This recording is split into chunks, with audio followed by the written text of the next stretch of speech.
Good morning, students. As we know, chapter 8, which is Internet Online Surfing, has started and is still going on. In previous video, we have discussed about Google Drive, how can we access Google Drive, how can we create and manage folders on Google Drive. So today in this video, I am going to explain remaining topics of chapter 8. So let's start. And the topic is online transactions. Online shopping is a form of electronic commerce where customer can buy or sell goods over the internet. तो online shopping को हम ऐसा समझ सकते हैं कि ये electronic मतलब ऑन इंटरनेट हम किसी भी सामान की किसी भी गुड्स का कोई भी कस्टमर किसी भी प्रोडक्ट को परचेज कर सकता है through internet. Customer need to have an active internet connection for viewing goods और services offered by a seller. और ये सारे गुड्स जितने भी प्रोडक्ट होते हैं उनकी जो ऑफर होते हैं या जो प्राइस होती है उनके बारे में जो सारी डिटेल होते हैं उन्हें एक्सेस करने के लिए उससे देखने के लिए कस्टमर के पास एक अच्छा एक्टिव इंटरनेट कनेक्शन होना चाहिए. Customer can pay online using a credit debit card net banking etcetera. So when you want to purchase any product, अगर आप कोई प्रोडक्ट परचेज करना चाहते हो तो वैसे में आप जो पेमेंट है वो ऑनलाइन कर सकते हो, like through credit card, debit card या फिर नेट बैंकिंग के थ्रू आप कर सकते हो. Some of the popular online transaction websites are IRCTC, an online portal for booking flight and train tickets. तो यहाँ पे कुछ आपको पॉपुलर ऑनलाइन ट्रांजेक्शन वेबसाइट बताया जा रहा है जहाँ पे आप ऑनलाइन ट्रांजेक्शन कर सकते हो, लाइक आप पेमेंट जो है आप थ्रू इंटरनेट आप कर सकते हो. फर्स्ट वन इज IRCTC, जो कि आपके रेलवे टिकट और ट्रेन फ्लाइट की टिकट को बुक करने के लिए यूज होता है. Next one is Flipkart, an online shopping portal for buying customer consumer products. और फ्लिपकार्ट आपका क्या हुआ ऑनलाइन शॉपिंग के लिए, तो बहुत हर तरह के प्रोडक्ट्स आपको वहाँ पे मिल जाते हैं जहाँ से आप ऑनलाइन परचेजिंग कर सकते हो. EBay, N online portal for buying and selling goods. EBay जो आपका है एक ऐसा वेबसाइट है जहाँ पे आप यहाँ पे भी आप ऑनलाइन ट्रांजेक्शन करते हो, जहाँ पे आप अपने गुड्स को सेल भी कर सकते हो और परचेज भी कर सकते हो. And the next one is red bus, N online portal for booking बस टिकट. और रेड बस जो आपका ये वेबसाइट है यहाँ पे भी आप ऑनलाइन ट्रांजेक्शन होता है थ्रू. आप इसमें क्या करना है, टिकट को आपको परचेज करना होता है जो आप online transaction like with the help of credit card, debit card आप कर सकते हो. For making payments you need a valid credit card, debit card और net banking subscription. Some websites allow COD, cash on delivery, where the users can pay on delivery of the product. तो ये जो यहाँ पे जो payment होता है, ये जो ऑनलाइन साइट्स होते हैं, यहाँ पेमेंट करने के लिए आपके पास एक वैलिड क्रेडिट कार्ड होनी चाहिए जो आपका एक्टिव हो, डेबिट कार्ड या फिर नेट बैंकिंग सब्सक्रिप्शन होना चाहिए ताकि आप ऑनलाइन पेमेंट कर सको, ऑनलाइन ट्रांजेक्शन कर सको. और कुछ वेबसाइट आपको COD, कैश ऑन डिलीवरी की भी फैसिलिटी प्रोवाइड करती है, जो कि जब आपके पास डिलीवर होता है प्रोडक्ट तो आप उसे कैश पेमेंट कर सकते हो. A basic online shopping process. All online shopping website following standard shopping process. यहाँ पे कुछ प्रोसेस है जो कि सारे ऑनलाइन वेबसाइट होते हैं, शॉपिंग वेबसाइट होते हैं जो उसे फॉलो करते हैं. User registers on the website. तो फर्स्ट ऑफ ऑल आपको वहाँ पे हर वेबसाइट पे आपको खुद को रजिस्टर करना होगा, लाइक आपका address, phone number, contact detail, ये सारा कुछ आपको वहाँ पे देना होता है, मेंशन करना होता है अपने आप को रजिस्टर करने के लिए. User searches for product and browses through product catalogues. और ये जो ऑनलाइन शॉपिंग का खुद का एक कैटलॉग्स होता है, हर मतलब प्रोडक्ट का एक अलग अलग लिस्ट होता है, अलग अलग कैटलॉग्स होता है. और जो यूजर्स होते हैं, जो कस्टमर्स होते हैं, जिन्हें जो प्रोडक्ट परचेज करना चाहते हैं, उन्हें वो उस कैटलॉग के थ्रू वो सारे प्रोडक्ट को ब्राउज करना पड़ता है, सर्च करना पड़ता है. User selects reviews and adds the product in online shopping card. आप क्या कर सकते हो, आप जो प्रोडक्ट कैटलॉग देख रहे हो वहाँ से आप प्रोडक्ट को सिलेक्ट कर सकते हो, उनके रिव्यूज़ देख सकते हो, या फिर आप उसे परचेज करना इन मतलब फ्यूचर में आप उसे परचेज करना चाहते हो, एट दैट टाइम उस समय नहीं परचेज करना चाहते तो वैसे केस में आप उसे कार्ट में भी ऐड कर सकते हो, शॉपिंग कार्ट में भी ऐड कर सकते हो. User reviews the cart and finalize the products in the cart. आप चाहो तो जो प्रोडक्ट आप परचेज करते हो उसकी एक रिव्यू जो प्रोवाइड कर सकते हो, फाइनलाइज कर सकते हो. User fills in the shipping address. आप सारे यूजर जिन्हें परचेज करना होता है, ऑनलाइन परचेज करते हो, जो गुड्स परचेज करते हैं, उन्हें अपना एड्रेस जहाँ पे उनके प्रोडक्ट डिलीवर होंगे वो एड्रेस, शिपिंग एड्रेस को फिल करना पड़ता है. User fills in the online payment detail. If you try to pay through online और थ्रू इंटरनेट, आप ऑनलाइन पेमेंट करना चाहते हो, ऑनलाइन ट्रांजेक्शन करना चाहते हो, वैसे में आपको ऑनलाइन पेमेंट डिटेल प्रोवाइड करना होता है, लाइक क्रेडिट कार्ड डिटेल, ये सब आपको प्रोवाइड करना पड़ेगा. User furnishes the payment and checks out. Payment furnish करने बाद आपको चेकआउट भी करना होता है. Website sends SMS and email to the user acknowledging the payment receive and regarding the dispatch of the product purchase. फिर आप जब उस परचेज किसी प्रोडक्ट को आप परचेज कर लेते हो, आप पेमेंट कर देते हो, तो वैसे में आपको वो वेबसाइट एक एसएमएस सेंड करता है या फिर ईमेल करता है, जिससे आपको ये एक्नॉलेज करता है कि आपका जो पेमेंट है, जो आप परचेज करते हो प्रोडक्ट, वो पेमेंट रिसीव हो चुका है और प्रोडक्ट डिस्पैच हो रहा है आपके फर्दर मतलब डिलीवर होने के लिए।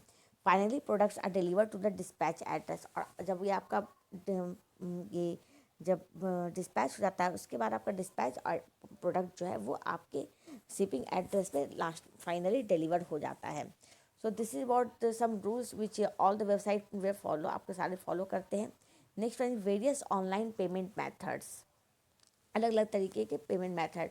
One of the most revolutionary part of online transaction is a variety of ways to make payment for services and product. Let us see some common online payment method user can choose for while paying online. तो अगर online transaction जब हम कर रहे होते हैं तो यहाँ बहुत सारा तरीका होता है पेमेंट करने का। किसी प्रोडक्ट को आप परचेज करते हो या सर्विसेज आप अवेल करना चाहते हो, वैसे में बहुत सारे तरीके होते हैं आप ऑनलाइन ट्रांजेक्शन करने का। And the first one is cash on delivery. One of the most convenient method is to pay in cash when the order goods are delivered to your doorstep. तो सबसे better और सबसे convenient method जो है online transaction का वो है cash on delivery. इसमें क्या होता है, जब आपके जो प्रोडक्ट है, जो प्रोडक्ट आप परचेज किए हो, वो आपके डोर स्टेप पे जब डिलीवर हो जाते हैं तब आप उसे कैश के थ्रू पेमेंट कर सकते हो। Online business provide this facility on most of their product and in most of the location. और ऑनलाइन वेबसाइट जो अलग अलग बिजनेस हो रहे हैं, ये जो फैसिलिटी है कैश ऑन डिलीवरी की फैसिलिटी, ये मोस्ट ऑफ प्रोडक्ट, बहुत सारे प्रोडक्ट में ये देते हैं और बहुत सारे मोस्ट ऑफ लोकेशन में भी ये फैसिलिटी प्रोवाइड की जाती है। Next one is credit card. This is the most popular form of online payment. Customer can make purchase for an allowing credit limit over and above their bank balance. तो ये जो आपका credit card का जो method है, payment method, ये भी बहुत पॉपुलर मेथड है। इसमें क्या करते हैं, कस्टमर जो परचेज करते हैं वो क्रेडिट लिमिट के ओवर, मतलब जो क्रेडिट लिमिट ओवर है या अबव देयर बैंक बैलेंस, और अपने बैंक बैलेंस के में से अगर ज़्यादा है तो वैसे भी आप कर सकते हैं। The customer just needs to enter their credit card number and date of expiry in the appropriate area on the seller's web page. Customer को क्या करना होता है, जस्ट क्रेडिट कार्ड का नंबर प्रोवाइड करना होता है और क्रेडिट कार्ड का एक्सपायरी डेट, वो कब एक्सपायर होने वाला है, वो सेलर के वेब पेज में एक अप्रोप्रिएट एरिया दिया होता है, वहाँ पे फीड करना होता है। To improve the security system, increase security measures such as the use of card verification number, CVN number and have been introduce to online credit card payments. तो आप अगर सिक्योरिटी मेथड से भी देख सकते हो तो सीवीएन नंबर को भी आप वेरीफाई किया जाता है। The CVV system helps detect fraud by comparing the CVV number with the card holder information. तो सीवीवी सिस्टम जो होता है ये डिटेक्ट करता है किसी भी तरह के फ्रॉड होता है, उसे थ्रू सीवीवी नंबर कंपेयर करके कार्ड होल्डर का इन्फॉर्मेशन फाइंड आउट करता है कि किसी तरह का कोई फ्रॉड नहीं हो। Next one is debit card. With the debit card, the customer can only pay for purchased goods with the money that is already there in his or her bank account. तो अगर आप through debit card payment करते हो, online transaction में अगर debit card के लिए payment करते हो, तो उसमें आपके पास ये फैसिलिटी होती है कि आपके अकाउंट में, यूजर के अकाउंट में जितने बैलेंस हो गए वो उस बैलेंस के मतलब अंदर ही वो कुछ परचेज कर सकते हैं। अगर उस बैलेंस के मतलब कुछ ज़्यादा परचेज नहीं कर सकते। ये आपका थोड़ा डिफरेंट है आपका क्रेडिट कार्ड में। क्रेडिट कार्ड में क्या होता है कि आप की बैंक बैलेंस में से अगर आपके अकाउंट में बैलेंस एक्सीड भी कर रहे, प्रोडक्ट का जो प्राइस होता है वो एक्सीड भी कर जाता है, तो भी आप परचेज कर सकते हो। बट डेबिट कार्ड में क्या होता है, आपके अकाउंट में जितने बैलेंस होंगे आप उनके ही अकॉर्डिंगली कोई भी परचेज कर सकते हो। The procedure of online payment is almost the same as in credit card. और पेमेंट का जो तरीका होता है ये बिल्कुल ऑलमोस्ट सेम होता है क्रेडिट कार्ड का। लाइक आपको यहाँ पे भी डेबिट कार्ड नंबर प्रोवाइड करना होगा, एक्सपायरी ऑफ डेबिट कार्ड आपको प्रोवाइड करना होता है, ये सारा कुछ आपको प्रोवाइड करना पड़ता है जब आप ऑनलाइन ट्रांजेक्शन करते हो through debit card. And the next one is net banking. It is a simple way of paying for online purchase directly from the customer bank. ये जो होता है बहुत सिंपल तरीका होता है। इसमें आप क्या कर सकते हो, जो यूजर्स होते हैं, जो कस्टमर होते हैं, वो डायरेक्ट अपने बैंक के थ्रू डायरेक्टली परचेज करते हैं। ऑनलाइन परचेजिंग डायरेक्टली अपने बैंक से करते हैं। Net banking does not require the user to have a card for payment purchase, but the user needs to register with his her bank for the net banking facility. तो यहाँ पे net banking में user को ज़रूरत नहीं होता है card रखने का। तो आप मतलब अगर आप ऑनलाइन पेमेंट करते हो थ्रू नेट बैंकिंग तो आपको किसी कार्ड की ज़रूरत नहीं पड़ती। बट ये बहुत ज़रूरी है कि आप जो यूजर्स होते हैं वो उस बैंकिंग फैसिलिटी के लिए अपने आप को रजिस्टर कर चुके हो बैंक में, उस बैंक में। While completing the purchase the customer just needs to put in their net banking ID and PIN. और जब आप परचेजिंग करते हो नेट बैंकिंग के थ्रू, तो आपको बस एक काम ये करना होता है कि नेट बैंकिंग आईडी जो होता है वो आपको प्रोवाइड करना होता है और पिन नंबर प्रोवाइड करना होता है. So this is about net banking. Now the next one is digital or e-wallet and mobile payment app, or can say m-commerce. E-wallet is a prepaid account that allows the customer to store multiple credit cards, debit card and bank account number in a secure environment. तो e wallet का आप ऐसा समझ सकते हो कि एक ऐसा अकाउंट है जहाँ पे आप डिफरेंट टाइप्स ऑफ, अगर आपके पास बहुत सारे क्रेडिट कार्ड्स हैं तो अलग credit card, debit card, bank account number को आप वहाँ पे सिक्योर मतलब सेव कर सकते हो एक सिक्योर एनवायरनमेंट पे. Many websites provide this feature such as Paytm, Amazon Pay, Google पे, एक्सेट्रा. तो जैसे बहुत सारी वेबसाइट है जो आपको ये फैसिलिटी प्रोवाइड करते हैं. User needs to key in account information every time while making payment. और आप बस यूजर को क्या करना होता है, ये आपको ये नॉट टू की, आपको बार बार ये जरूरत नहीं पड़ती कि बार बार आपको सारी इन्फॉर्मेशन प्रोवाइड करना होता है. जस्ट सेलेक्ट द मेथड आप किसके थ्रू आप पेमेंट करना चाहते हो एंड देन आप पेमेंट कर सकते हो. So this is about the different way of online transaction. Now the next topic is creating and publishing blog. So first of all, what is blog? A blog is a discussion style site used by non-technical and technical users for creating personal web pages. तो एक blog क्या है आपका, एक discussion style site जहाँ पे आप discussion कर सकते हो, आप किसी भी टॉपिक को लेकर डिस्कस कर सकते हो. जहाँ पे नॉन टेक्निकल मतलब जो टेक्निकल नहीं है, टेक्निकल फील्ड से नहीं है, वो और टेक्निकल यूजर्स भी मतलब अपना अपना एक पर्सनल वेब पेज क्रिएट करके ब्लॉग क्रिएट कर सकते हैं. वहाँ पे टॉपिक पे डिस्कशन हो सकता है. Blogs are similar to an online personal diary and simple to use. Blogs आपका सिंपल ऑनलाइन पर्सनल डायरी की तरह होता है जहाँ पे आप अपने मतलब जो भी चीज़ आप शेयर करना चाहते हो छोटे छोटे ब्लॉग्स में आप शेयर कर सकते हो और बहुत आसान होता है यूज करने में. You can use a blog to convey message about events, announcement, news, reviews etcetera.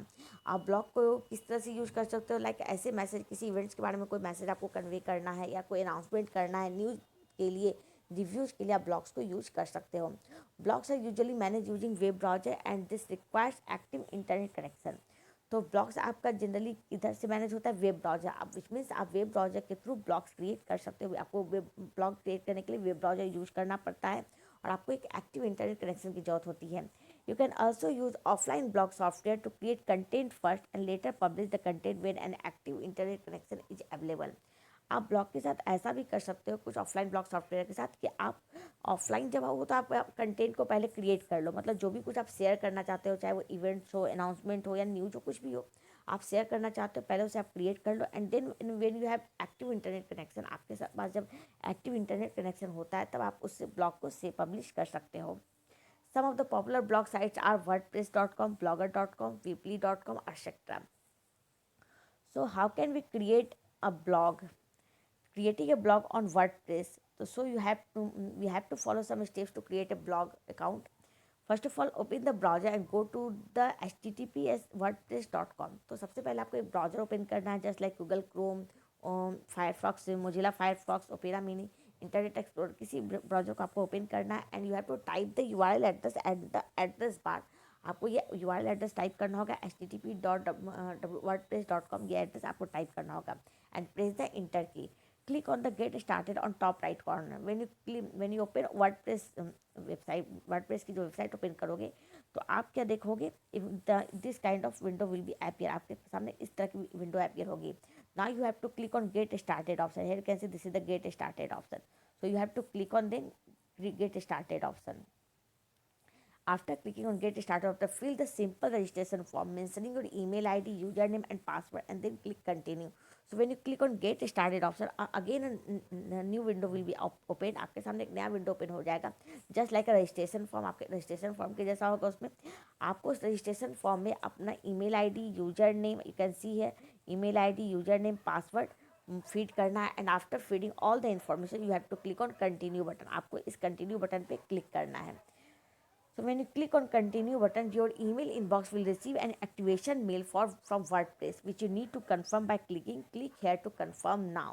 तो जब आप रजिस्ट्रेशन फॉर्म को फीड करके कंटिन्यू पे क्लिक करते हो तो आपके इनबॉक्स में आपके ईमेल आईडी पे एक एक्टिवेशन मेल आता है वर्डप्रेस के तरफ से जिस पे आपको उसको कंफर्म करना होता है कि आप क्रिएट कर रहे हो. Just click here to confirm now, एक मैसेज पे आपको बस क्लिक करना है और आपका वो ब्लॉग अकाउंट जो है क्रिएट हो जाता है, कंफर्म हो जाता है.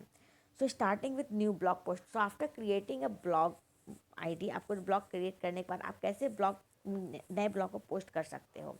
सो इन योर अकाउंट पे click on add beside blog post तो आप जब अपने ब्लॉग आईडी जब अकाउंट जब क्रिएट कर लेते हो, तो जब आप उसे ओपन करते हो तो आप क्या देखोगे, एक ऐड बटन होगा ब्लॉग पोस्ट के जस्ट साइड में। तो you have to click on that. This will take you to the post editor where you mention the title of the post and the content. तो when you click on add button, आप जब add button पे click करोगे तो एक नया window open होगा जहाँ पे आपके पास एक एडिटर होगा। On that editor you can type the mention the title and type the content. आप उस एडिटर में टाइटल मेंशन कर सकते हो और आप जो कंटेंट टाइप करना चाहते हो वो कंटेंट टाइप कर सकते हो। You can format the content using various controls givens on the top tool bar. तो आप वो सारे फॉर्मेट को मतलब कंटेंट को फॉर्मेट कर सकते हो अपने accordingly. You can preview your post before publishing. आप पब्लिश करने से पहले देख भी सकते हो, उसको प्रीव्यू भी कर सकते हो कि आप जब पोस्ट करोगे तो फाइनली कैसा दिखेगा। You can click on plus add to insert audio video image and other controls in your page. If you want to add any images video and audio files with your blog, so you have to click on add button to insert all the controls.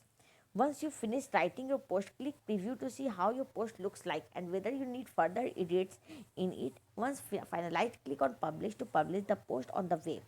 तो जब आपकी blog post complete हो जाती है, so you have to, if you want to see how your post look like, आपका post कैसा दिख रहा है, so you have to click ऑन प्रीव्यू बटन। आपको प्रीव्यू बटन पे क्लिक करना होगा।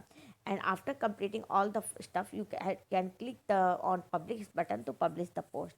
फिर आप पब्लिश बटन पे क्लिक कर दो पब्लिश करने के लिए। Your final published post will be displayed which you can share with other. और आपका जो फाइनल पोस्ट है वो डिस्प्ले हो जाता है, जो आप दूसरे लोग फ्रेंड के साथ या यूजर के साथ शेयर कर सकते हो।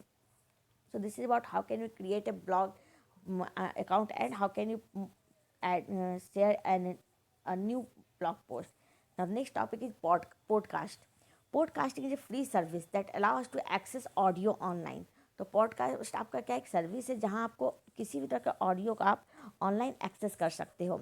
The audio files are download on the users computer और digital audio device just like YouTube. Podcast also have channel which user can subscribe to. तो पॉडकास्ट में क्या है, आप किसी ऑडियो फाइल्स को डाउनलोड कर सकते हो अपने यूजर्स के कंप्यूटर और digital audio device like mobile smartphone, आप कहीं भी डाउनलोड कर सकते हो। जैसे यूट्यूब में आपको अलग अलग चैनल्स होते हैं और वहाँ पे यूजर्स उसे सब्सक्राइब करते हैं, सेम आप पॉडकास्ट में भी आप कर सकते हो। वहाँ भी डिफरेंट चैनल्स होते हैं, आप उसे सब्सक्राइब कर सकते हो। Then the audio updates are made available to the user on regular basis. और जब आप किसी चैनल को सब्सक्राइब करते हो तो वहाँ पे जो ऑडियो अवेलेबल होते हैं उस चैनल पे, वो आपके रेगुलर बेसिस पे आपके पास अवेलेबल हो जाते हैं। Following are some application for podcast. Podcast के लिए कुछ एप्लीकेशंस यहाँ पे। Podcast are a great way to send educational content in audio form to the user such as language courses. तो पॉडकास्ट आपका एक बहुत अच्छा तरीका है कि एजुकेशनल कंटेंट सेंड करने के लिए ऑडियो फॉर्म में। अगर कोई कंटेंट आप चाहते हो educational content in audio form, तो podcast is the best option. जहाँ पे लैंग्वेज कोर्सेज, जैसे आपका कुछ लैंग्वेज कोर्स हो गया तो आपको अवेलेबल हो जाएगा। Business use them to promote and advertise their product and services. Business जो होते हैं और बड़े बड़े ऑर्गेनाइजेशन पॉडकास्ट को यूज करते हैं इन ऑडियो फॉर्म में अपने एडवर्टाइजमेंट के लिए, प्रोडक्ट को प्रमोट करने के लिए। Entertainment industry uses podcast for providing songs, audio books, audio series etcetera. जो इंटरटेनमेंट इंडस्ट्री होती है वो पॉडकास्ट को यूज करती हैं सॉन्ग्स प्रोवाइड करने के लिए, ऑडियो बुक्स यूज करने के शेयर करने के लिए और ऑडियो सर्विसेज के लिए। Some popular podcasting hosting websites are Podbean, SoundCloud, Podomatic, Blog Talk Radio, Gencast, Audioboo, Podcast.com. So students, with these topics, your chapter 8 has completed now. Thank you.